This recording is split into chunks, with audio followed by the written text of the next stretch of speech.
হলো আশা কর্মী পদে দেখতে পাচ্ছ, যেখানে কিন্তু কোনো রকম কোনো পরীক্ষা নেই, শুধুমাত্র ইন্টারভিউয়ের মাধ্যমে তোমাদের কিন্তু নিয়োগটা হচ্ছে, যেখানে তোমাকে মাধ্যমিক পাস হতে হবে, শুধুমাত্র মাধ্যমিক পাস।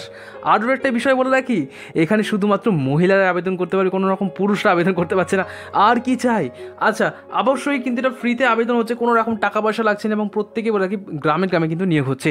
ওকে, তো আশা কর্মী নিয়োগ হচ্ছে। অবশ্যই যারা যারা প্রথমবার চ্যানেলটা সাবস্ক্রাইব করো, কারণ এরকম আপডেট সব জায়গায় পাবে না বন্ধুরা, বিশ্বাস করো। এই আপডেটটা হয়তো অনেক কম স্টুডেন্টের কাছে পৌঁছাবে, অনেক কম যারা অ্যাপ্লিকেন্ট, যারা ইচ্ছে করছে যে তুমি মাধ্যমিক পাস করেছো, তুমি বসে আছো, তোমার মধ্যে একটা চাকরি খুবই দরকার, তুমি মহিলা, তুমি জানতেই পারছো না কেমন লাগবে। অবশ্যই চ্যানেলটা সাবস্ক্রাইব করো, কারণ এরকম অজানা অজানা আপডেট কিন্তু আমি দিয়ে থাকি। ঠিক আছে, লাইক করো, ভিডিওটা শেয়ার করো বন্ধুদের সাথে, এবং কোন জেলা থেকে দেখছো, পশ্চিমবঙ্গের কোন জেলা থেকে দেখছো সেটা একটু কমেন্ট করে দিও। পুরুলিয়া, হাওড়া, হুগলি, মুর্শিদাবাদ, জলপাইগুড়ি, শিলিগুড়ি, বাঁকুড়া, বর্ধমান, যার যেখানে বাড়ি একটু কমেন্ট করে দিও। যখনই তোমার জেলার আপডেট আসবে আমি কিন্তু সবার আগে তোমাকে জানিয়ে দেবো। ঠিক আছে, তো চলো ভিডিওটা শুরু করছি। ওকে, প্রত্যেকে লাইক করে দাও। আচ্ছা, অবশ্যই কমেন্ট করো কোন জেলা থেকে দেখছো। দেখো, ফার্স্টেই বলে রাখি, application are invited from the eligible women candidates only.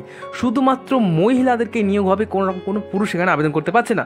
অনেক জায়গায় কী হয়, ছেলেরা আবেদন করে দেয়, তার জন্য কিন্তু মেয়েরা আবেদন করতে পারে না, পারলেও হয়তো অনেক কম্পিটিশন প্রচুর হার্ড হয়ে যায়, মেয়েরা পারে না।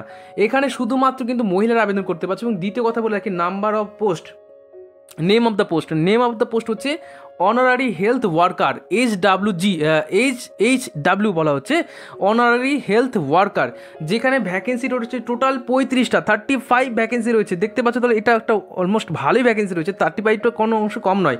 তো যাই হোক, এবার তোমাদের বললাম, এবার দেখো তোমাদেরকে বলে রাখি মিনিমাম এডুকেশন কোয়ালিফিকেশন, যেখানে শুধুমাত্র মাধ্যমিক পাস, দেখো লেখা আছে মিনিমাম মাধ্যমিক পাস করে থাকতে হবে। যদি কেউ আরও বেশি উচ্চতর যোগ্যতা থাকে, যদি কেউ গ্র্যাজুয়েশন করে থাকো, যদি কেউ এইচএস পাস করে থাকো, যদি তার থেকে বড় কোনো কোয়ালিফিকেশন থাকে, তাহলেও আবেদন করতে পারবে। তবে সেখানে কোনো আলাদা করে অ্যাডভান্টেজ দেবে না, এটা স্পষ্ট করে লেখা আছে যে আলাদা করে কোনো রকম কোনো যে পার্সেন্টেজ দেবো তা কিন্তু নয়। ঠিক আছে, লেখা আছে যে processing higher qualification only marks obtain in Madhyamik, শুধুমাত্র মাধ্যমিকের নম্বরের ভিত্তিতেই কিন্তু এখানে এই যে পুরো রিক্রুটমেন্টটা হবে। আলাদা করে কোনো তোমাকে এইচএসের নাম্বার দেখবে না, গ্র্যাজুয়েশনের অত দেখবে না। ঠিক আছে, মেন হচ্ছে মাধ্যমিকের নাম্বারটা। আচ্ছা, ক্যান্ডিডেটস হ্যাভিং মোটিভেশন এক্সপিরিয়েন্স তোমাকে থাকতে হবে, মানে তুমি কাউকে মোটিভেশন করবে, হ্যাঁ, তোমাকে মানে স্বাস্থ্য সংক্রান্ত তোমাকে অভিজ্ঞতা থাকতে হবে, যে তুমি জানো যে কী খেলে কোন ধরনের রোগ হতে পারে, এটা অ্যাভয়েড করতে হবে, এই ধরনের ভিটামিন খেতে হবে। তাহলে মানে বলতে হবে, এটা একটা মোটিভেশন দিতে হবে। যাদের তুমি বিভিন্ন গ্রামে যাবে, তোমাদেরকে বলতে হবে যে না, এই ধরনের বড়ি খেতে হবে, হ্যাঁ, নতুন যারা সন্তান হয় তাদেরকে বলতে হবে যে না, তোমাদেরকে এই সময় টিকা নিতে হবে, এই ধরনের মোটিভেশন কিছু কথা বলতে হবে, আলাদা করে কিছু নয় কিন্তু। ঠিক আছে, যেখানে এক্সপিরিয়েন্স থাকতেই হবে তা নয়, এক্সপিরিয়েন্স থাকলে ভালো, না থাকলে তুমি মোটিভেশন দিয়ে আসবে তাহলেও হবে। ঠিক আছে, এখানে কিন্তু সেটাই বলা হচ্ছে। তো এই জায়গাটা অনেক স্টুডেন্টরা কিন্তু বুঝতে পারবে না, মোটিভেশন দেওয়ার মানে কি, তাকে প্রেরণা দেওয়া, তাকে একটু মানে অনুপ্রাণিত করা, যে তোমাদেরকে বাঁচতে হবে, নিজের জীবনে বাঁচতে হবে, প্রোটিন জাতীয় খাবার খেতে হবে, এই ধরনের কথাগুলো একটু বলতে হবে, ব্যাস, আর কিছু নেই। ঠিক আছে, টার্মস অফ কন্ডিশন দেখো, এখানে বলে রাখি কিছু টার্মস কন্ডিশন। যেমন প্রথম কথা হচ্ছে, এটা কিন্তু পুরোটাই কন্ট্রাকচুয়াল বেসিস। বলবে স্যার কন্ট্রাকচুয়াল বেসিস, আরে ভাই তোমাকে আমি কতবার বলেছি ভিডিওতে যে ভাই একটা জব হলে তো হলো, আগে জব তো করো, তারপর তুমি দেখো যে ভাই পার্মানেন্ট জব কোথায় আছে, তুমি চেষ্টা করতে থাকো, এদিকে এটা তুমি কাজ করছো, এটা গভর্নমেন্ট জব তো হচ্ছে ভাই, তারপরে কী হবে দেখা যাবে। ঠিক আছে, অনারারি দেখো কত দেওয়া হচ্ছে, দেখো 4,500 টাকা দেওয়া হচ্ছে, আমি মানছি খুবই কম, বাট দেখো গভর্নমেন্ট জব ভাই, একবার যদি লেগে থাকতে কোথাও না কোথাও লেগে যাবে না, তখন কত ভালো লাগবে বলো। লাইফে কিছু করলে না মানুষের কাছে সম্মান পাবে, কিছু না করার থেকে কিছু করা অনেক বেটার, ফার বেটার আমি মনে করি। ঠিক আছে, যখন দেখবে প্রত্যেকে না, আমিও নিজেও যখন শুরু করি তখন প্রচুর কম বেতনের কাজ করতাম, এখন দেখো একটা ভালো জায়গায় কিন্তু কাজ করছি। সুতরাং তোমাদেরকেও এইরকমভাবে প্রসেসে করো না, লাইফে একটু একটু করে এগোও, একবারে অনেকে এগিয়ে যেতে পারে, অনেকে পারে না, তো একটু একটু করে এগোও। ঠিক আছে, আমি তো বলবো অবশ্যই যাও। আচ্ছা, এবারে দেখো তোমাদেরকে বলে রাখি, এটা লাস্ট ডেট কবে, ফর্ম ফিল আপের লাস্ট ডেট হচ্ছে 26/7/2024, 26/7/2024 মধ্যে তোমাকে ফর্মটা ফিল আপ করতে হবে, ফিল আপ করে তোমাকে সাবমিট করতে হবে। ঠিক আছে, তো অবশ্যই যারা যারা প্রথমবার চ্যানেলটা কিন্তু অবশ্যই সাবস্ক্রাইব করো। কোন জেলা থেকে দেখছো, ডিস্ট্রিক্টের নাম অবশ্যই কমেন্ট করো যে তোমার কোন জেলা। ঠিক আছে, কারণ এই ধরনের আপডেট সবাই দেবে না ভাই, সত্যি বলছি, মানে এরকম তুমি বলো, সত্যি করে বলো তো কজন তোমাকে এই আপডেটটা দিয়েছে, অনেক কম জনই জানবে যে হ্যাঁ এরকম একটা ভ্যাকেন্সি বেরিয়েছে। ঠিক আছে, তো অবশ্যই আবেদন করো। আমার মনে হয় ফর্ম ফিল আপ করলেই হয়তো অনেকেই স্টুডেন্টরাই কিন্তু যাবেই না, ফর্ম ফিল আপ করার পরও অনেকে যেতে পারবে না, অনেকে ফর্ম ফিল আপই করতে পারবে না, অনেকে জানতেই পারে না। তো অবশ্যই সবার সাথে শেয়ার করো, যারা যারা চাকরির জন্য চেষ্টা করছে, অনেকবার চেষ্টা করছে, হয়তো পারেনি, তুমি হয়তো পুরুষ হতে পারো, কিন্তু তোমার বাড়িতে অনেকে থাকতে পারে, মা, বোন, ভাই, তাদেরকে শেয়ার করো যাতে তারাও একটা একটা হলো আবেদন করে দেয়। ঠিক আছে, আচ্ছা আমি তো বলে দেখো, এটা হচ্ছে অ্যাপ্লিকেশন ফর্ম। ঠিক আছে, লেখাই আছে দেখো, এই অ্যাপ্লিকেশন ফর্মটা তোমাদেরকে ফিল আপ করতে হবে। যেমন তোমাকে এখানে পাসপোর্ট সাইজ ছবি দিতে হবে, পাসপোর্ট সাইজ ছবি দেওয়ার পর তোমাকে সিগনেচার করতে হবে। এখানে তোমাকে কিছু লেখার দরকার নেই, এটা দেখো লেখা আছে অ্যাপ্লিকেশন, লেখা আছে application in the capital letter, তোমাকে ক্যাপিটাল লেটারে লিখতে হবে, অর্থাৎ বড় হাতে লিখতে হবে। ফার্স্ট অফ অল দেখো নেম, নিজের নাম লিখবে, এখানে নিজের নাম লিখতে, ধরো কার নাম রত্না, তো RATNA, ঠিক আছে, এটা লিখে নিলে। তারপর একটা ঘর ফাঁকা রাখলে, তারপর ধরো তার টাইটেল হচ্ছে ধরো এরকম আছে দাস, DAS, যার যেটা আছে সেটা সেটা লিখবে, ঠিক আছে, বড় হাতে লিখবে সব।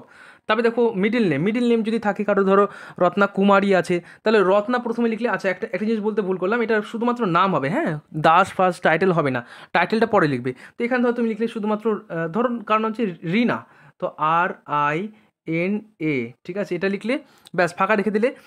তারপর সার নেমের জায়গায় দাস লিখলে, ঠিক আছে, DAS, এবার লিখবে, পরপর সুন্দর করে লিখবে, বড় হাতে লিখবে।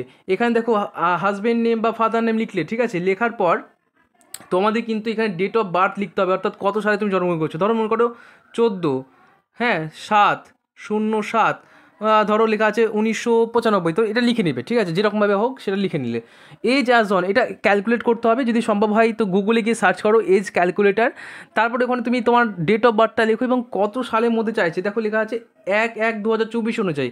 তাহলে 1/1/2024 অনুযায়ী তোমার কত বছর বয়স হচ্ছে, কত মাস বয়স হচ্ছে এবং কত দিন বয়স হচ্ছে, সেটা কিন্তু ক্যালকুলেট করে নাও, এখানে লিখে নেবে। যে বছরে হচ্ছে যদি হয় 25 বছর, তাহলে 25 লিখলে, 20 বছর হলে 20 বছর লিখবে, যার যেটা আছে সেটা লিখবে, ঠিক আছে, বা 35 হলে 30 লিখবে, যার যেটা আছে সেটা লিখে নিলে। লেখার পর তোমাকে এখানে কত মাস হচ্ছে সেটা লিখে নিলে, ঠিক আছে, মাস, ব্যাস, আর কিছু চাইনি। এবার দেখো তোমাকে এখানে কিন্তু ক্লিক করতে হবে। এখানে একটা জিনিস বলে রাখি, এখানে শুধুমাত্র মহিলা হলেই হবে না, তার মধ্যে তোমাকে হয় ম্যারিড হতে হবে, অথবা ডিভোর্সড হতে হবে, অথবা উইডো হতে হবে। অর্থাৎ তুমি যদি বিবাহিতা হয়ে থাকো তবেই একমাত্র এখানে আবেদন করতে পারছো, আদার্সরা কিন্তু পারবে না। এটাই একটা বিষয় যার জন্য কিন্তু অনেকেই জানেন, ফর্ম ফিল আপ করলেও কিন্তু অনেকেই সহজে চাকরিটা পেয়ে যাবে, আমার যেটা মনে হয়। তো ম্যারিড হতে হবে, তো যদি কেউ বিবাহিতা হয়ে থাকো, ম্যাক্সিমাম মেয়েরা বিবাহিত হয়ে থাকে, আর যদি তুমি বিবাহিতা নাও হয়ে থাকো, তাহলে পাড়া প্রতিবেশী যারা আছে তাদেরকে শেয়ার করে যান, তারা আবেদনটা করে, ঠিক আছে। ডিভোর্স যদি হয়ে থাকে, তোমার যদি ডিভোর্স হয়ে থাকে তাহলে তুমি এখানে আবেদন করতে পারছো, বা যারা উইডো হয়, মানে বিধবা, ঠিক আছে, তারাও এখানে আবেদন করতে পারছে। ন্যাশনালিটি এখানে ইন্ডিয়ান লিখে দেবে, ঠিক আছে। লেখার পর আর কিছু করার দরকার নেই, এবার তোমাকে চলে আসতে হবে, এখানে অ্যাড্রেস দিয়ে দেবে, নিজে গ্রাম, পোস্ট, পুলিশ স্টেশন, তারপরে তোমার হচ্ছে মিউনিসিপ্যালিটি, ডিস্ট্রিক্ট, স্টেট, পিনকোড সব দিয়ে দিলে, পরপর সব বসিয়ে নিলে। বসানোর পর কী করতে হবে, বসানোর পর তোমাকে বলে দিচ্ছি, আমি পুরো ডিটেলসটা তোমাকে ফর্মটা দেখিয়ে দিচ্ছি, সেখানে কিন্তু পুরোপুরি তোমরা এখানে দেখে এটা আবেদন করতে পারবে। আর বলে রাখি, এই যে লিঙ্ক, সেটা আমি ডেসক্রিপশন বক্সে দিয়ে দেবো, ডেসক্রিপশন বক্স চেক করবে, ঠিক আছে। আমি ডেসক্রিপশন বক্সে প্রত্যেকটা ভিডিওর কিন্তু, মানে প্রত্যেকটা যে ফর্ম বা তার যে নোটিশ সেটা দিয়ে দিই, তো এটাও কিন্তু দিয়ে দিচ্ছি। ওকে, তো চলো আমি দেখিয়ে দিচ্ছি যে কীরকম দেখতে পুরো নোটিশটা। দেখো বন্ধুরা, এটা হচ্ছে সেই নোটিশটা, যেটা দেখতে পাচ্ছ, ডিটেলড অ্যাডভার্টাইজমেন্ট, লেখা আছে applicant for the invitation of eligible women only, শুধুমাত্র ওমেনরাই আবেদন করতে পারে। তার ওপর আবার তাদেরকে ম্যারিড হতে হবে, অথবা তোমাদের ডিভোর্সড হতে হবে, এবং তাছাড়া হচ্ছে উইডো হতে হবে।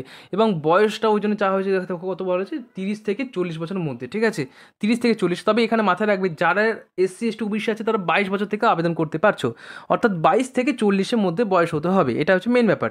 তো যারা অবিবাহিত তারা পারবে না, কিন্তু তোমার যদি কোনো পরিচিত বৌদি থাকে বা ভাই বোন, মানে যদি কেউ থাকে যারা বিয়ে হয়ে গেছে, তারা যদি মনে করে আবেদন করে, অবশ্যই করতে পারবে।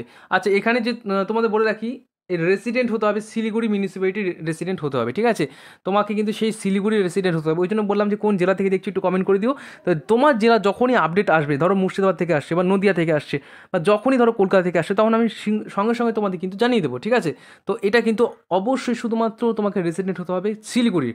ওকে, তবেই তুমি এখানে আবেদন করতে পারছো। 35টা ভ্যাকেন্সি রয়েছে এবং প্রচুর ভ্যাকেন্সি ভাই, 35টা একটা জেলার জন্য এনাফ আই থিঙ্ক।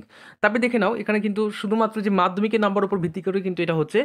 আচ্ছা, এখানে তোমাদের কি যখন ফর্ম ফিল আপ করবে, অবশ্যই কিন্তু ভোটার কার্ড, আধার কার্ড বা যে কোনো একটা ID কার্ড দিয়ে তোমাকে এখানে আবেদন করতে হবে। ওকে, আচ্ছা, চলে আসো, এখানে দেখো কোথায় আবেদনটা করতে হবে। দেখো লেখা আছে to the chair commissioner, Siliguri municipal corporation, ঠিক আছে, বাঘাযতীন রোড, শিলিগুড়ি, 7,34,001, এই অ্যাড্রেসে তোমাকে এটা পোস্ট করে দিতে হবে, ঠিক আছে। এবং এটা কিন্তু 26 তারিখের মধ্যেই পোস্ট করতে হবে, ঠিক আছে। তারপর চলে আসছে, এই দেখো এটা হচ্ছে পুরো মানে ফর্মটা দেখিয়ে দিচ্ছি। আচ্ছা, এখানে বলে রাখি, এখানে তোমাদের কিন্তু এলিজিবল ক্যান্ডিডেটদের মধ্যে 1/10, মানে একটা ভ্যাকেন্সি ক্ষেত্রে 10 গুণ, তার মানে 350 জনকে ডাকবে শুধুমাত্র ইন্টারভিউর জন্য, ঠিক আছে। মানে একটা ভ্যাকেন্সির জন্য 10 জনকে ডাকবে, তার টোটাল 35টা আছে, মোটামুটি ধরে রাখো 350টার মতো ডাকবে, ঠিক আছে। এভরি ভ্যাকেন্সির জন্য কিন্তু ডাকা হবে। এবং এটা বলে রাখি শুধুমাত্র কিন্তু দেখা যাচ্ছে যে মার্কস অবটেন ইন ক্যান্ডিডেট মাধ্যমিকে যত নাম্বার পেয়েছো তার উপর 90% এবং 10% হবে শুধুমাত্র ইন্টারভিউ ভিত্তিতে কিন্তু নিয়োগ হচ্ছে। আর মাধ্যমিকের নাম্বারটা বেশি নাম্বার দেওয়া হয়েছে, অর্থাৎ তোমার নাম কি, তুমি কি কাজ করতে পারবে, এর আগে কোনো কাজ করেছো কিনা, কী করে তুমি বোঝাবে, এইভাবে দু একটা কোশ্চেন করবে, তুমি যদি উত্তর দিতে পারো তাহলে কিন্তু চাকরিটা তোমার হয়ে গেল। আর মাধ্যমিকের নাম্বার তো আছেই 90%-এর উপর, ঠিক আছে।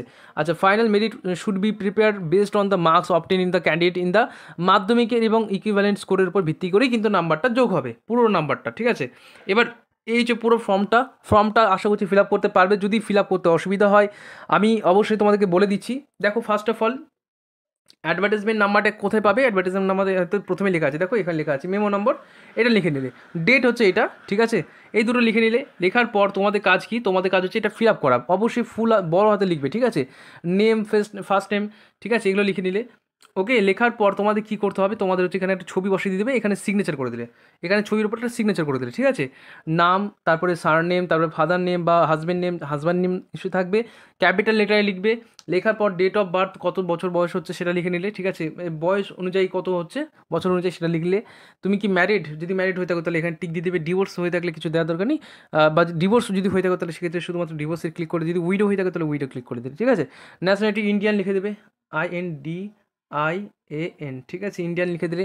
Permanent address village plus post সমস্ত কিছু লিখে দিলে, পোস্ট লিখে দিলে, টাউন লিখে দিলে, ঠিক আছে, কোন টাউনে বাস করো বা কোন সিটিতে বাস করো, মিউনিসিপ্যালিটি কী বাসিন্দা, ওয়ার্ড নম্বর কত, ডিস্ট্রিক্ট এবং স্টেট, তারপর দেখো পিনকোড, এই সবগুলো লিখলে। লেখার পর তোমাদের কিন্তু আবার অ্যাড্রেস করেসপন্ডেন্স, যদি অন্য কোনো অ্যাড্রেসে বাস করে থাকো সেক্ষেত্রে অন্য লিখতে হবে, ঠিক আছে। লেখার পর তোমাদের কাজ হচ্ছে কন্ট্যাক্ট ডিটেলস, এইটা হচ্ছে সব থেকে আসল, যেমন ফোন নাম্বার, মোবাইল নাম্বার এবং হচ্ছে ইমেল আইডি, এই দুটো মেল তোমাকে মেল করে দেবে বা হয়তো তোমাকে ফোন করে ডেকে নেবে যে এই দিন থেকে জয়েন করতে হবে, বা তোমাকে মেল করে দিল অফার লেটার হোক বা জয়েনিং লেটার হোক, সেগুলো কিন্তু তুমি পাবে। তো এইখানে তোমাকে অবশ্যই কিন্তু দিতে হবে। এইখানে সে তোমাকে তোমার এডুকেশন কোয়ালিফিকেশন দিতে হবে, যেমন সিরিয়াল নাম্বার 1, ধরো মাধ্যমিক নাম্বার দিয়ে দেয়, তারপরে কত পেয়েছো, ঠিক আছে, কত সালে পাস করেছো, ডিউরেশন কত ছিল, 1 বছরের ডিউরেশন সেটা লিখে দিলে, কত পার্সেন্ট নাম্বার ছিল সেটা লিখে দিলে। এরভাবে পরপর লিখতে থাকলে, ঠিক আছে। এখানে আলাদা কোনো যদি কোয়ালিফিকেশন থাকে, যদি কম্পিউটার শিখে যাবো তাহলে কম্পিউটার লিখে দিলে। যদি কোনো এক্সপিরিয়েন্স থাকে, যেমন ধরো বললাম তুমি হয়তো এর আগে কোনো আশাকর্মীতে কাজ করেছো, সেক্ষেত্রে এটা লিখে দিলে, ঠিক আছে, এটা হয়তো অ্যাডভান্টেজ হতে পারে। তারপর চলে আসো ল্যাঙ্গুয়েজ, কী কী ল্যাঙ্গুয়েজ তুমি জানো, ধরো প্রথমে 1 নম্বর দিলে বাংলা জানো, তো বাংলা লিখে দিলে, ল্যাঙ্গুয়েজের নিচে বাংলা লিখলে। রাইটিং, তুমি কি লিখতে পারো, তো লিখে দিলে ইয়েস পারি। রিডিং, পড়তে পারো। স্পিকিং, বলতে পারো। তারপরে ধরো লিখলে হিন্দি লিখে দিলে, বা ইংলিশ লিখলে, যার যেটা আছে। ধরো তুমি বাংলা লিখলে প্রথমে, তারপরে লিখলে ইংলিশ লিখতে পারো, বলতে পারো এবং মানে পড়তে পারো। তারপর ঠিক হিন্দিটা লিখে দিলে, এরকম 3টে বা 2টো যে যেটা পারো সেটা লিখে দিলে, ঠিক আছে। লেখার পর তোমাদেরকে কী কী ডকুমেন্ট লাগবে দেখো লেখা আছে। প্রুফ অফ এজ, অর্থাৎ বয়সের প্রমাণপত্র লাগবে, যেমন মাধ্যমিকে অ্যাডমিট কার্ড, এখানে ইয়েস করে দিলে, ঠিক আছে।